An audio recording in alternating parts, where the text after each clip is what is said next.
Good morning, everybody. Thank you for inviting me here to talk about this book, and I hope everybody is having a good day. Today, we'll be talking about Memorial Club, which is a novel that will be published next year in January in 2025. This is the novel we're talking about. It's written by the author Mozid Mahmud, who is a writer, poet, essayist. He has been a journalist for a long time. The book came out originally in Bangla in 2021, which was when I read it first. And I've been among the few people who've been able to read the book both in Bangla and English. And today we're going to talk about that. Memorial Club, I would say, is a very interesting novel. It deals with a lot of stuff that we haven't seen writers talk about in Bangladesh, especially. And for a novel in English, the Bangladeshi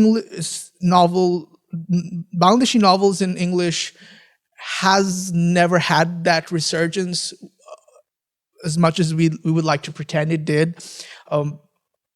A lot of the novels we do have in English tend to be very one-dimensional and do not really go beyond the writer's own coterie. In this regard, Mozid Mahmud has sort of succeeded in getting past through through a small group of people and into a larger readership, which makes sense because the book, as I said, is very interesting. What makes it this interesting is something I'd be talking about. I'm Rafi, and I have been writing book reviews for some time now. I also translate, and my participation with the writer went back in 2022, I would say, when I had published an essay by the author, which dealt with literary capitals in Bengal. I was very impressed with that essay because it talked about it went through history and language and talked about rivalries that weren't really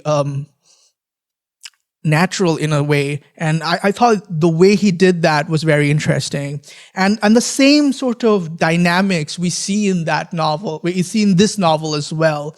Memorial Club is, in this regard, quite special.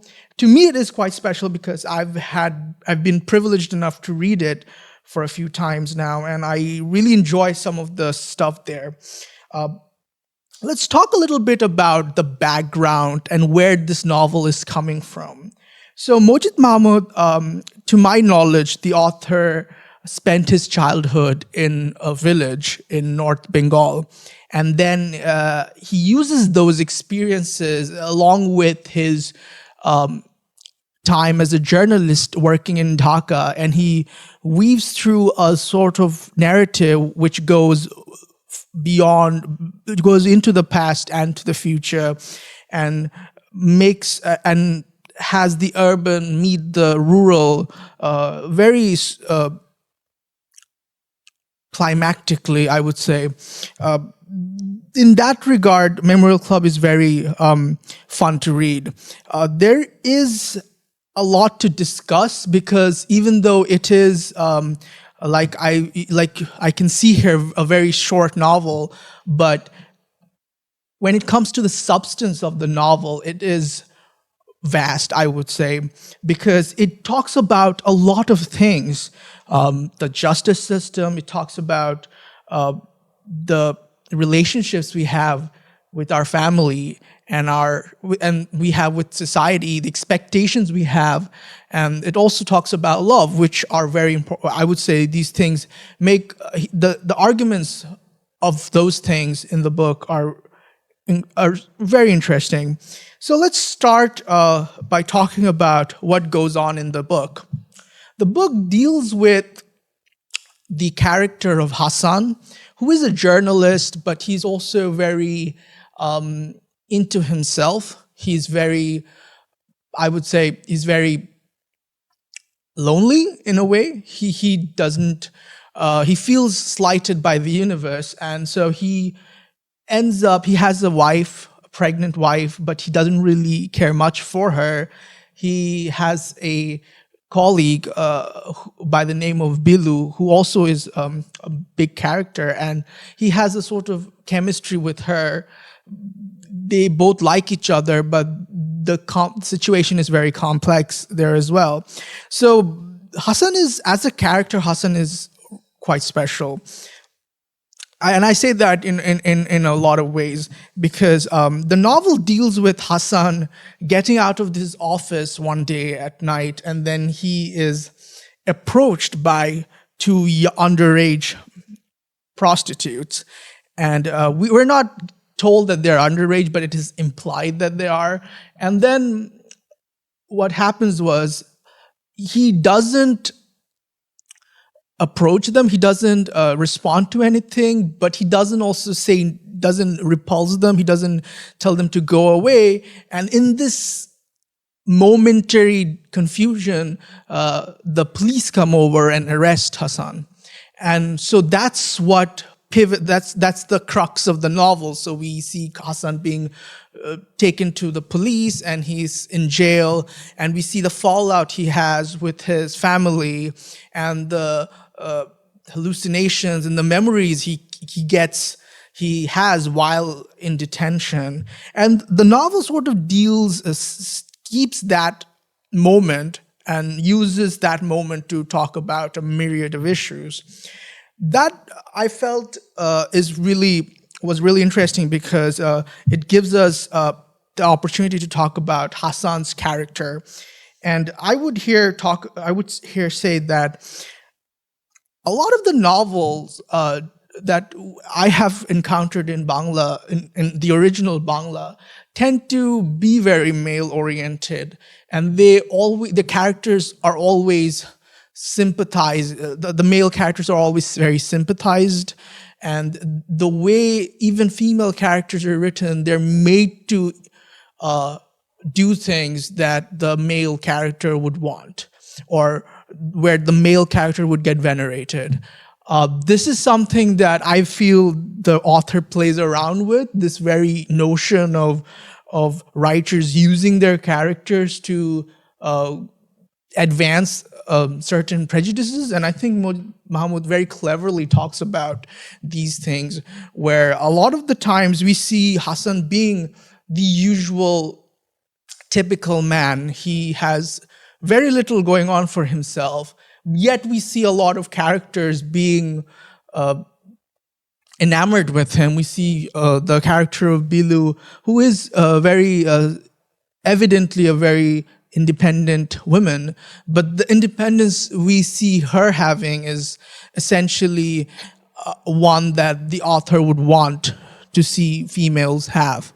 So in that sense, a lot of the characters, I think Mozid Mahmud plays along with these tropes, with this notions of how characters behave in Bengali novels, and then he appends them in the sense that we see a lot of these relationships break down. We see Hasan losing control of his own self very soon. The best parts of the novel by far are the ones that deal with Hasan not being detained or not talking to his old flame when he comes out, but rather it's the memories we have of Hasan's past, of the past of other characters in the village. A lot of these probably seem more realistic because of the author's own personal experiences. A lot of the times they seem realistic because they're very well written, I would say. In this sense, the Memorial Club sort of succeeds because we all relate to that level of freedom and also chaos that the villages we see in our villages, and which have steadily been cut down essentially with the urbanization that's been going on, and with new technology coming, a lot of that old school notions of how our lives must go have all been, in a way, they've all been sort of come into the rubric of one single way of living, which has made life a lot more one-dimensional. The novel talks a lot about memory, a lot about justice, there's a lot of biblical imagery going on in the novel, and that is very fitting because at its core, I would say that the novel deals with the cruelty that cannot be shunned. We have to accept that cruelty, and I think Memorial Club does a very good rendition of that. It is a very short novel. I would say the Bengali version is a lot bigger. It has been slimmed down, and to my knowledge, it has a lot of the stories are rearranged also as well to slim it down. But that doesn't change like the entire premise of the novel, which is that we are doomed to repeat those same failures, those same sense of gloom that we go through. And I would like to let's talk about a lot of the other characters, especially Bilu, who is sort of advertised as this modern woman, but I would say that she's also sort of a liberal rendition of what a modern woman should be, in that she talks about how she's a modern woman, but we see her acting on her impulses. So we're given the fact that, oh, she is a modern woman, but she does things that would please a typical male reading it. So she is engaged in worrying over getting a future husband. She is very flattering to Hasan, even though one wonders what has Hasan done to enjoy this privilege that she gives him. And in this regard, a lot of the females in this book tend to work along that tradition. But where I find it interesting is that in the end, they kind of ruin themselves, which is what doesn't happen if you play along by the rules. And what male writers do is that they make them play along by those rules so that they can be saved. But Mozid Mahmud doesn't save them, which is, I would say, a more interesting way of looking at it. The book deals with a lot of power, a lot of politics, but it's never explicit. But we understand that these things are being shown. For example, there is a very powerful scene in the novel where one of the characters, a minor characters, goes up a tree and then he's shot down by the military police who are essentially the Pakistani soldiers during the War of Independence.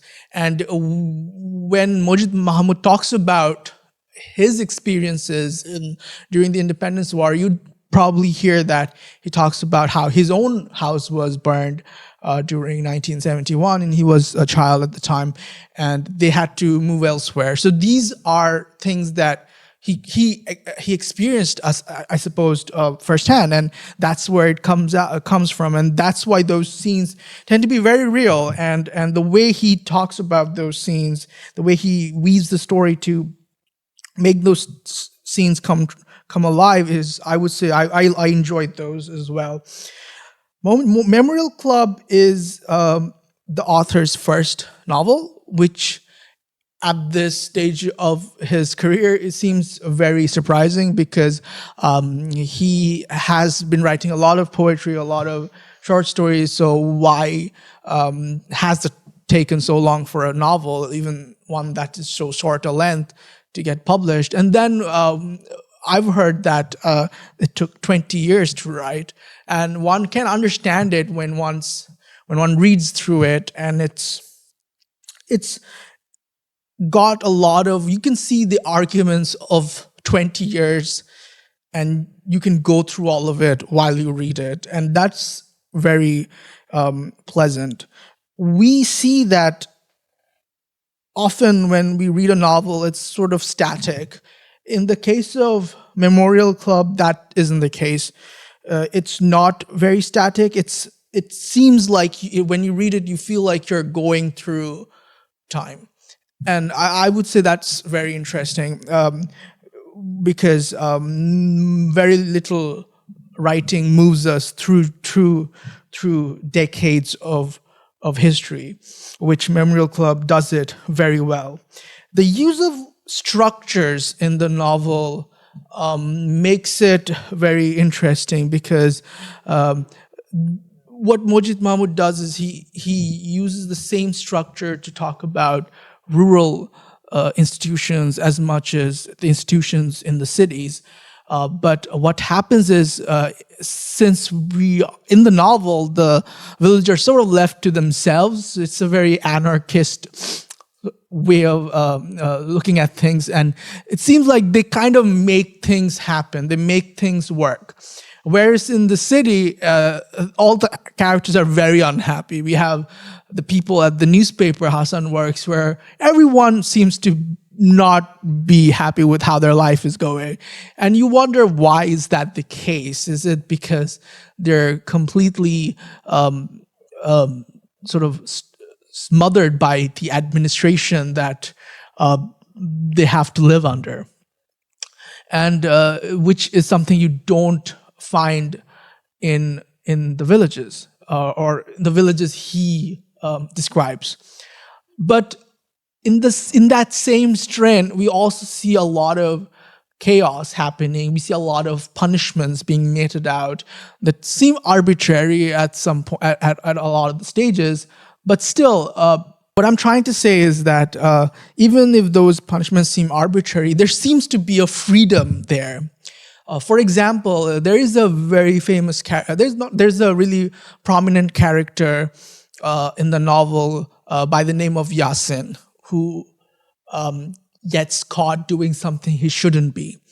And for his punishment, he is made to wear black coal over his face and paraded around the village on a donkey.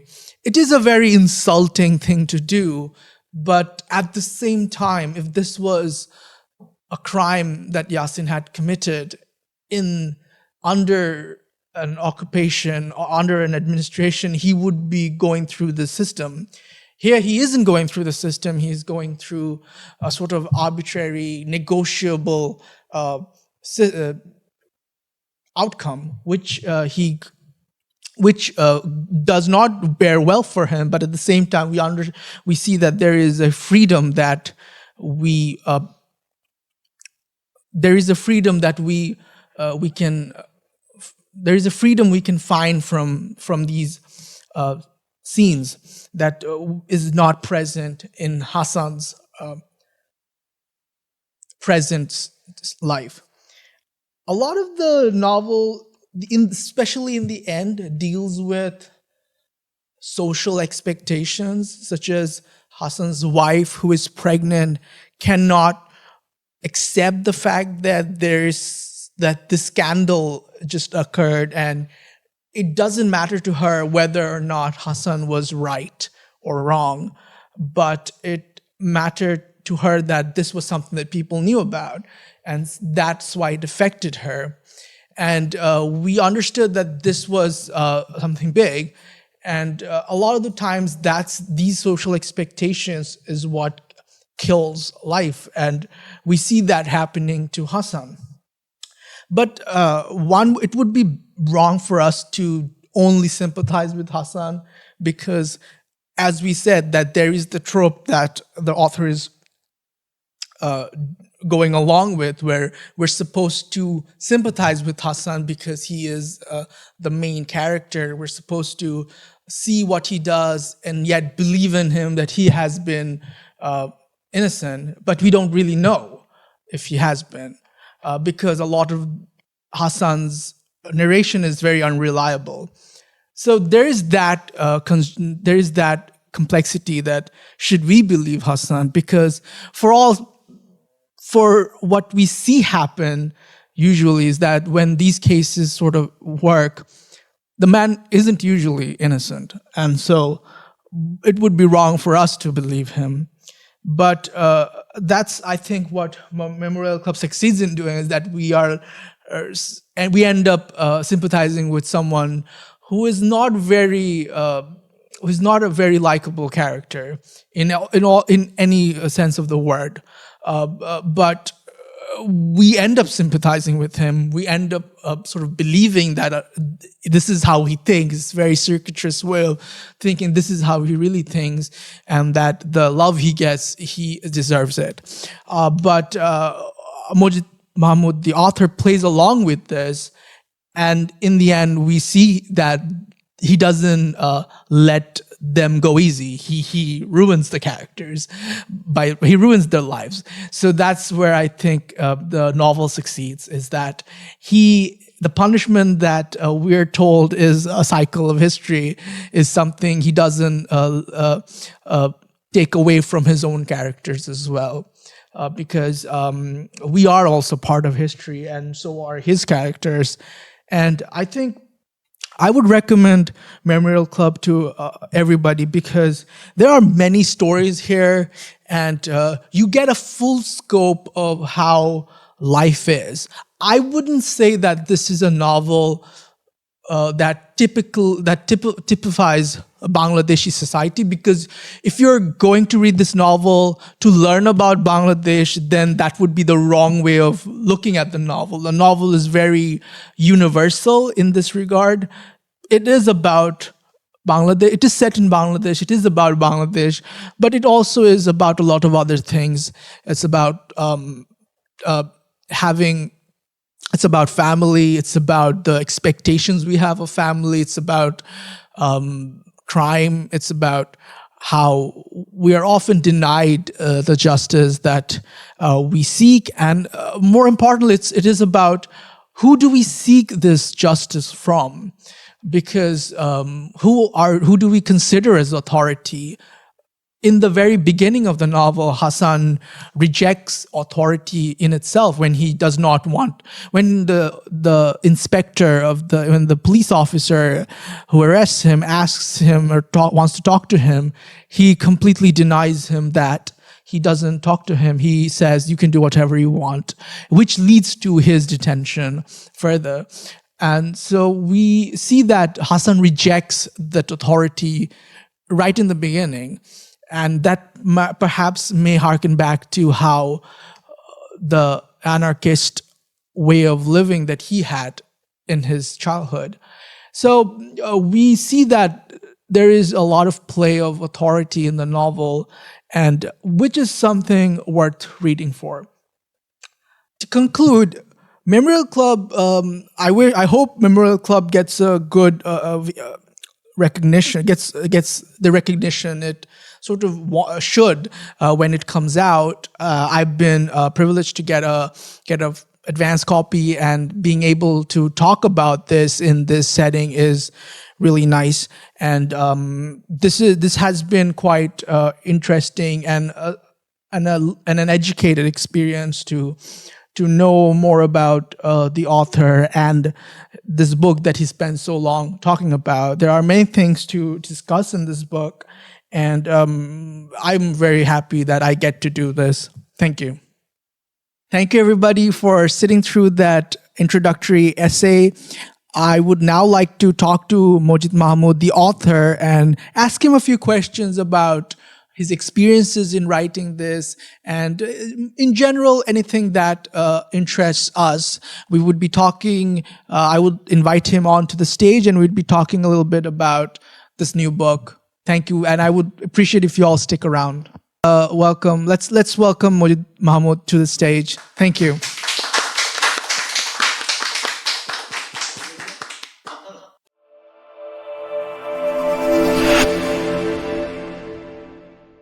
Thank you, everybody, for sticking around.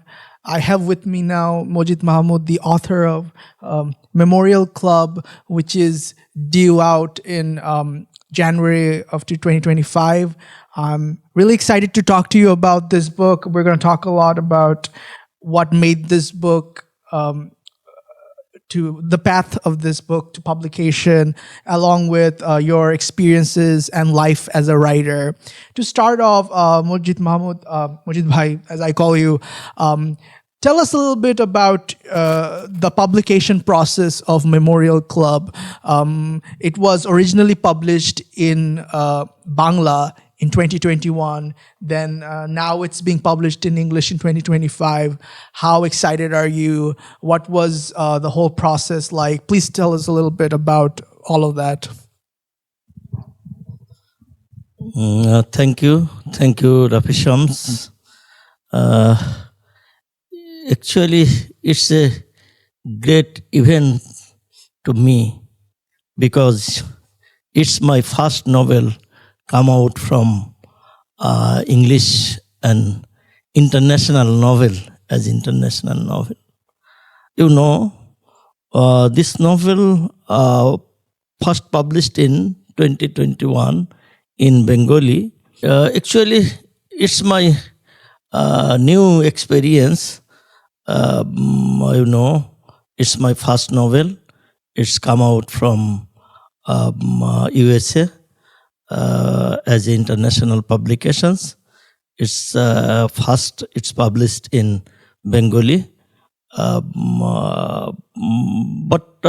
when it's published, it's a very well received from Bengali reader. Then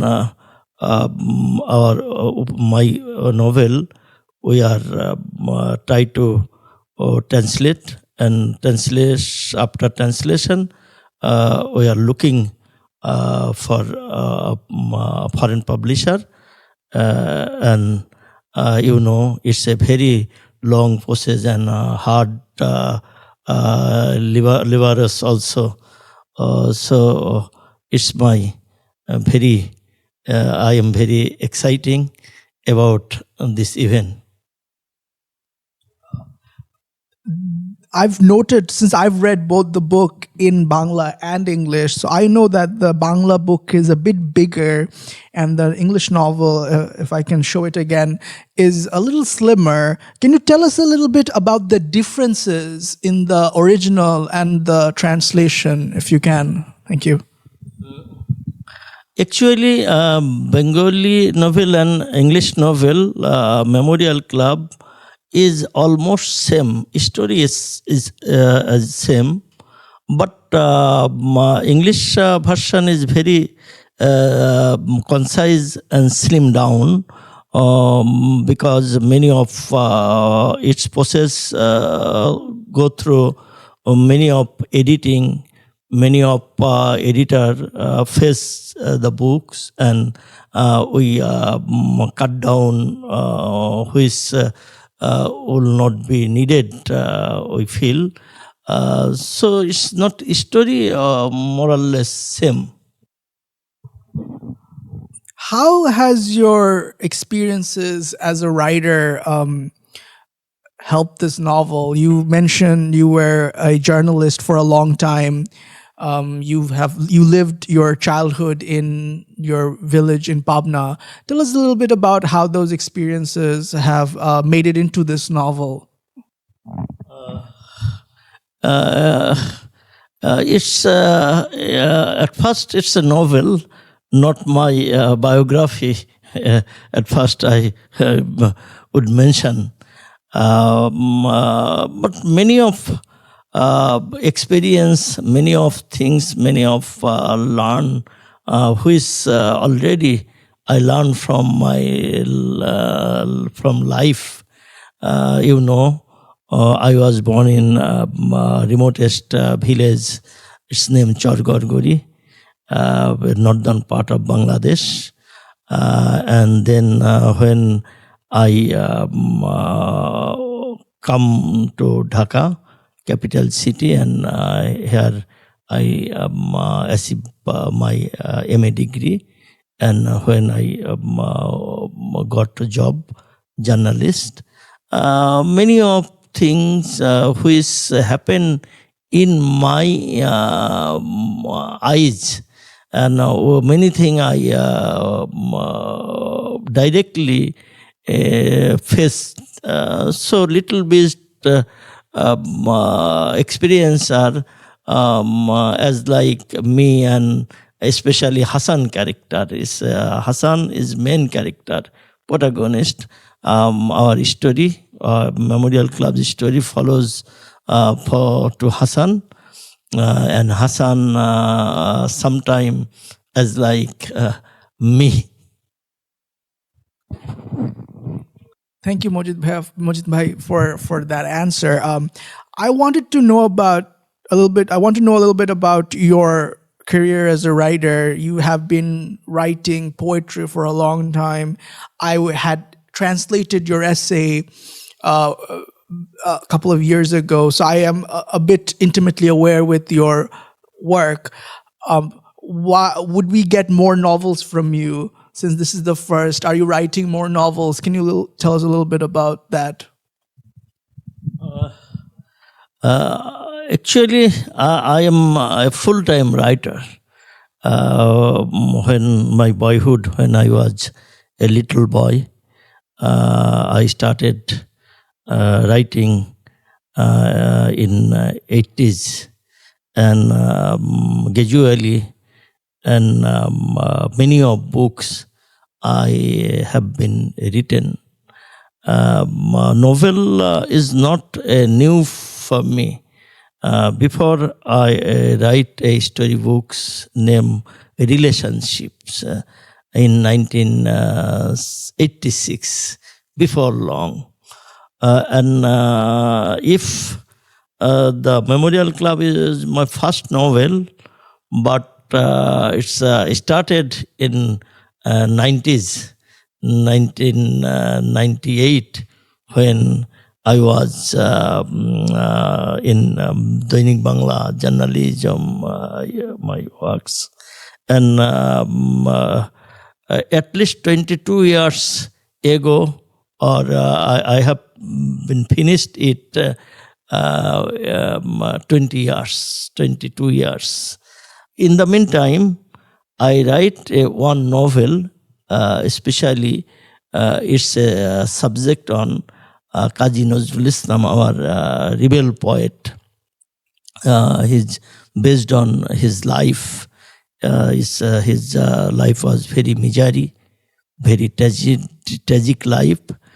He only 22 years was his work's time, and then he was silent in 34 years. But he was very important and influential writer in Bengali. I already finished a books about him.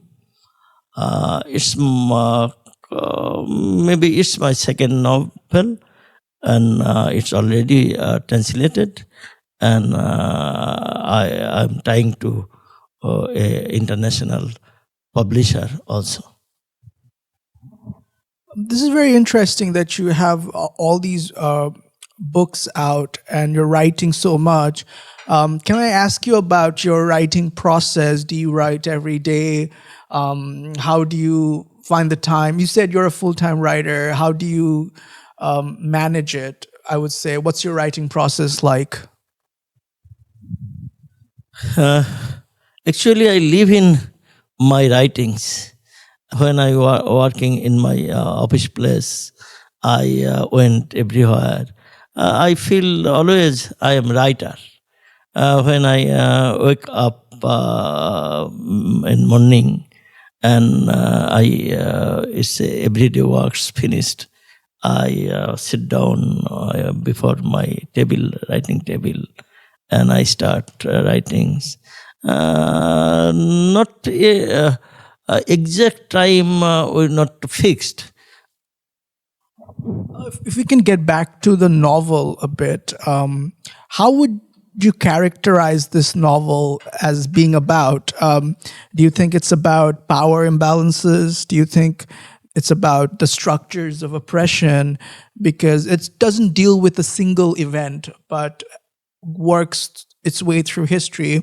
So I would like to know from you, what do you think your novel is about? It's I can call it a social novel, or novel of social system. We live in our society. Human is a social animal. He want to always try to say to their story. But social system is not easy to go or easy to live for human. It's a many type of system in there. It has religion, it has politics, it has many of dogmatic and many of traditional and many of local various system. They are all are cut by him. They are not easy to, or they are not free for do everything. It's I think this type of story I wanted to write in my novel. Hasan, when Hasan doubled in night and fatal night, he caught by police, and he was detention by police, and their life was not easy for living, because everybody doubt him.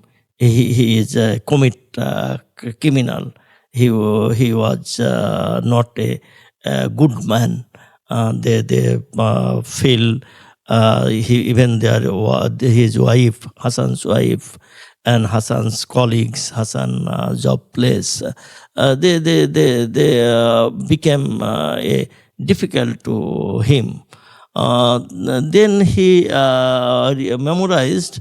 Then he feel many of people who live in their society, who know him, their life was condemned, their life was miserable, and their life was, they are very much suffered. But people are not guilty his works. They are killed by system of society. Yasin, Aklima, Molina, Murjina, Maulana, Abdul Qadir, Fateh Bibi, all are character of society, all are living being in their society. This time when we start in liberation period of Bengal, before liberation and military, Pakistani military assault in our country. Even our home house burned by military. So many of system, they are killed by system. They are suffered by system. Not they are not a criminal. They are not criminalized their mentality. It's a very socio-political and mental and everything happen in my novel. Like you mentioned, there is a memorable cast of characters in your novel. For those who are not aware of the novel, Hasan is the main character, and he ends up in trouble in the beginning of the book. And the that upends his life and he ends up losing control over everything. What does Hasan? This is a two-part question, apparent. I suppose one would be, what does Hasan represent in that society that you talk about, and second would be the the story takes place in Bangladesh in the 2000s, I suppose, and a lot of the imagery you talk about are very biblical. The one chapter is named Bethlehem Road, the other is named Nazareth Road. There's talks about Jesus. What does that Christian imagery, perhaps the Old Testament imagery, why do you bring that in your novel? Thank you. Thank you, Rapishams. It's a very complicated question. Many of question in there, because you mentioned Hasan's character and biblical characters, especially Jesus, and his character, how works in our in time. Hasan is a modern character.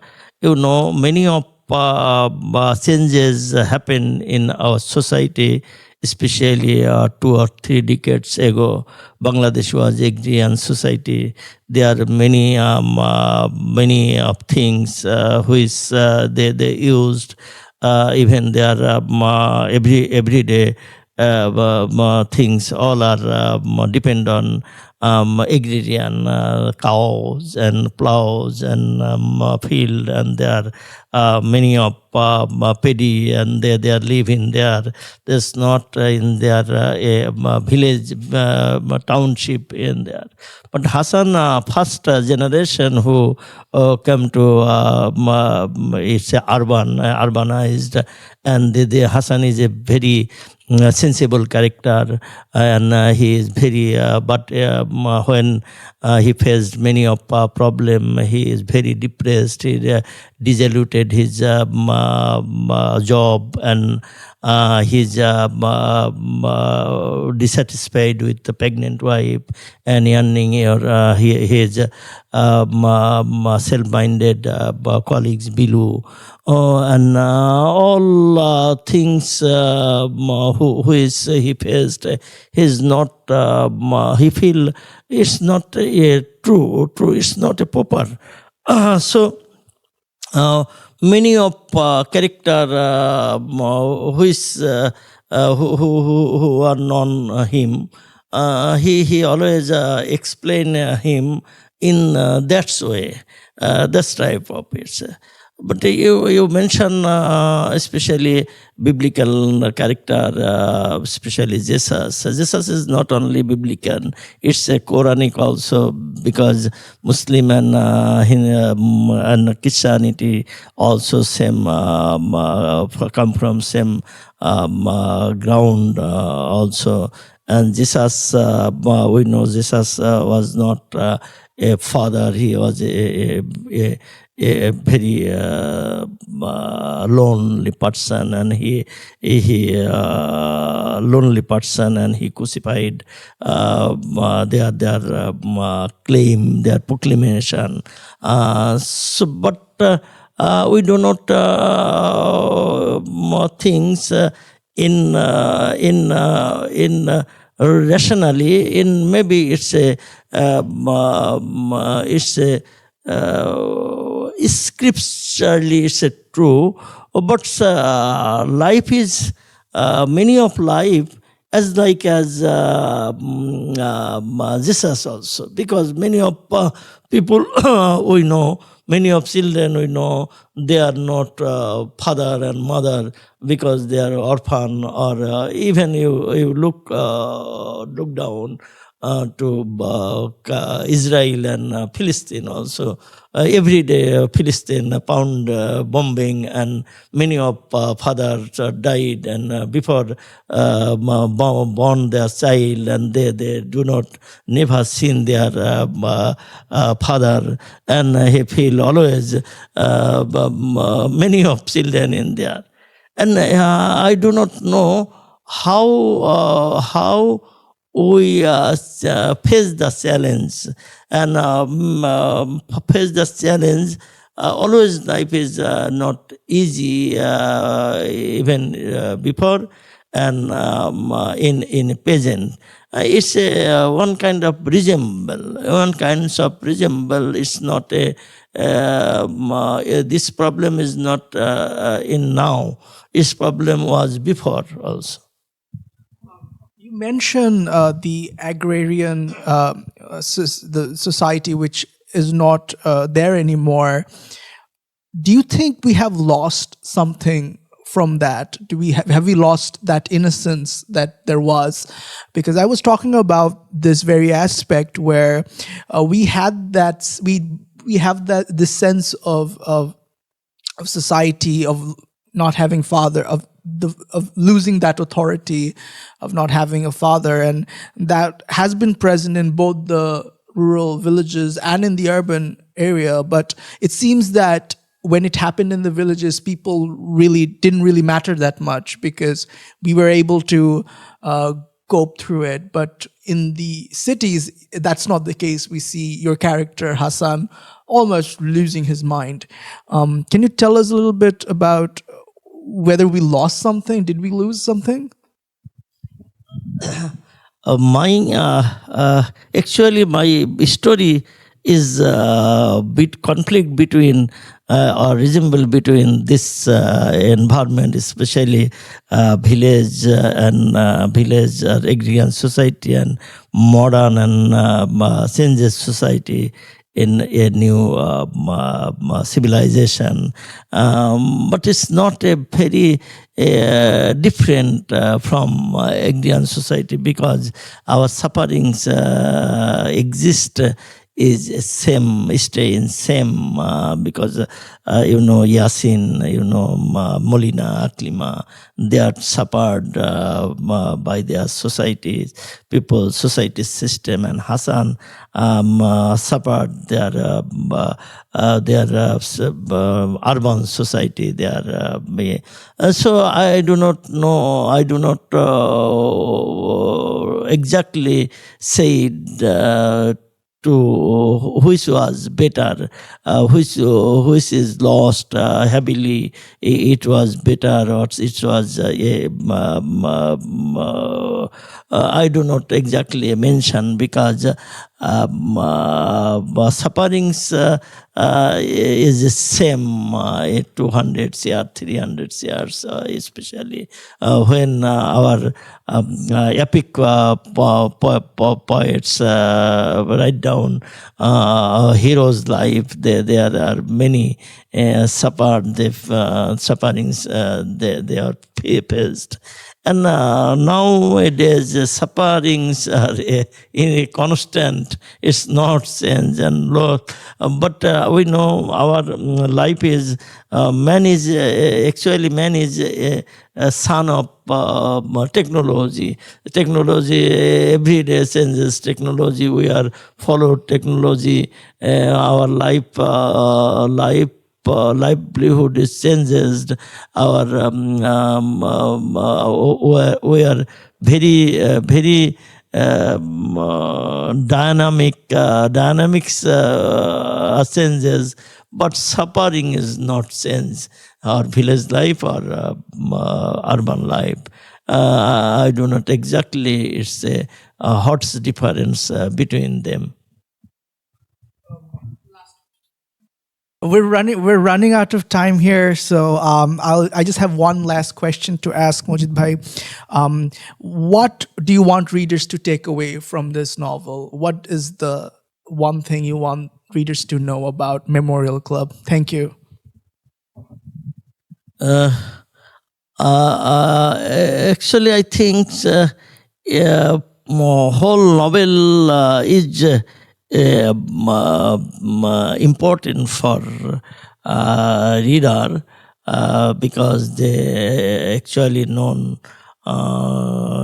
to our society, Bengali society, their sufferings, their struggle, their independence, their women and men difference between even their patriarchal society. We are part of international. We are part of world. We are not different or alone, because many of reader, especially international reader, do not know about our society. Thank you, Mojid Bhai. Before we go, I would like to plug the novel again. Memorial Club has been published by Gaudy Boy, and it's available from Amazon. And it is being published in New York and Singapore by Singapore Unbound, which is by Gaudy Boy, which is an imprint of Singapore Unbound. I would like to requesting the author to read a few pages from his upcoming novel, Memorial Club. Months later, when Hasan finds himself at the rehabilitation center in Shamoli, he will remember this dream, seeing a manhole, hospital grounds, beyond it a vast field, the grasses green blades with dew on their tips. He has a portly bag on his head. Somir's breakfast, khichuri with the husk of the lentil still intact, onions and red chilies. With the food in his arms, he crosses the fields where his eyes fall to the unending white of catkin. Hasan feels a rumble inside him as he travels past the green and into the white shari like embrace of the swaying young birds. Somir walks up to the river with a wooden plough. In danger for a year as a farmer to Hasan's family, he will tie the cows to the yoke and sit down to eat. His one morsel will assuage half of Hasan's hunger. A river follows from a wrecked crevices of the field. A river named Padda. In the paddy field on one side of the river, a girl is moving toward him. She looks like Murjina. He hasn't seen her in a long while. She looks the same age as before. The girl, seeing him, has turned her back and is heading the opposite way, towards the river. An illusion, perhaps the girl is not Marjana. Dragging the plough with her toward the river, he looks back at him and then walks away. She does this the way Bilu did. Is she Bilu? Hasan's body jerks in pain. He wonders if Samir is coming this way. Failing on all fronts to control himself, he wakes up as if he has had a mujina. A sliver of Falgun's late evening light melts through the window and falls over Hasan's eyes. He wakes up, he is alone, he feels alone, all the nonsense he sees in his dream. In each cell of his body, he feels torment building up. The pain brings over. The last night of the day melt away Hasan's exhaustion, especially from the dream he just had. Faria isn't home. She has gone to visit her parents.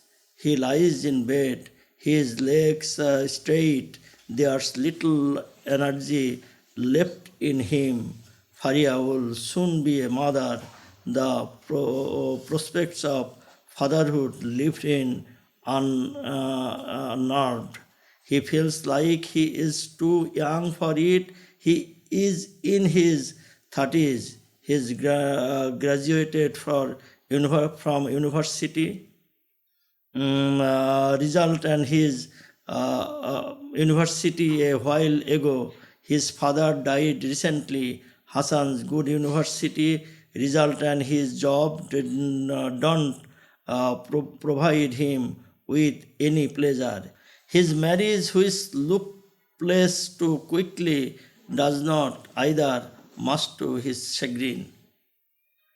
His mood worsens as the remembers the dream he just had one night in 1978, a little more than 2 decades ago. A swampy, grimy little village with a river wriggling down it like one's private parts between one's leg.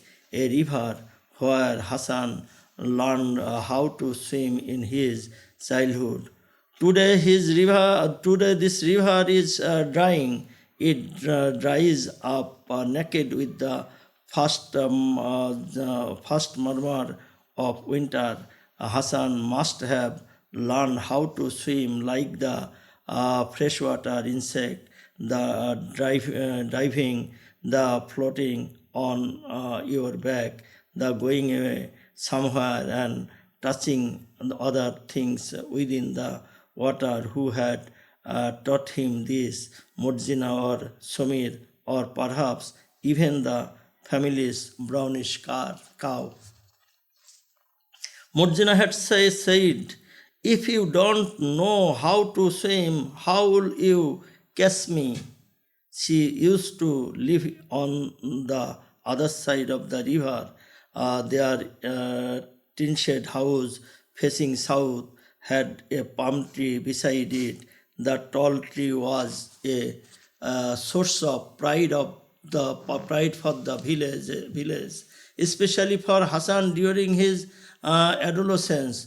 Only in his regards and Murjina able to differentiate herself from him. They were both similar at students, had the same likes and played the same games. Everyone knew Murjina as the girl from the palm tree house. You could see the tree from 3 miles away. Vulture would fly and take refuge on the tree when they smell a plague coming. Hassan never learned where those vultures come from. Were they even birds? When they came to the village, schoolboys and girls would stand in grounds for safety, although the vultures were a terrifying spectacle. Their nature was quite calm. They did not eat the food the humans served them. Still, Murjina's grandmother would send her over with food. People in the village made fun of her. They said the vultures were her in-laws. Murjina was very embarrassed. I don't want to go. You go, she would tell her grandmother. Her grandmother told her not to listen to other people. One had to show mercy to living being. Only then would Allah be pleased. After the country was liberated, the vultures were not seen as often. People said they had seen too many deaths and had too much to mourn. When the vulture took to the air, they would run over the boys and girls' heads, jumping like planes taking off from a runway. Hassan would was amazed until the birds grew small and disappeared in the sky. Murjina used to say, "Don't touch my feet, you are older than me." Hassan would say, "I am only 20 days older than you." Well, older is older, she would say, even if it is just by an hour. Or whatever it is that brings the vulture, Hassan fails to pick up the smell, still his insatiable soul wanders past Murjina's reading room to breathe in the little of the chlorophyll infused air. He can still hear the ruffling of vulture wings on the palm tree. This tree, the pride of the village, would undergo immolation, a misty flame of dark smoke, bringing its dignity to tatters. The fire that caught on November 24, 1971, was a different color. Hasan's house had burned in the fire. He remembers it clearly. They had to take refuge near a wetland about 3 miles from the village. Hasan's family gathered under the death palm tree of their house that winter morning. The cold yellow light fell on their raw skin. Murjina came through the mustard fields. One could see the pollen from the mustard flowers sticking to her feet. The yellow suited her fair demeanor. Perhaps she had applied it herself. Hasan remembered the wonderful line from a poem by Josimuddin, the longing for the yellow through a garland of mustard. They was come out of the veils for the keys. They were supposed to get juice from the dead palm on their trees. Khalek tied to towel to his waist and climbed the tree like a squirrel. The thumbs in his 2 feet were bound together with a string of juice to help with the climbing. Khalek started down at the cauldron hanging from his waist. Somir shouted, Khalek, Khalek, what are you looking at? Khalek replied, snakes have left their skin in the juice. Hasan felt sad hearing it, as any child would who heard such news. Somir, however, understood Khalek's cunning.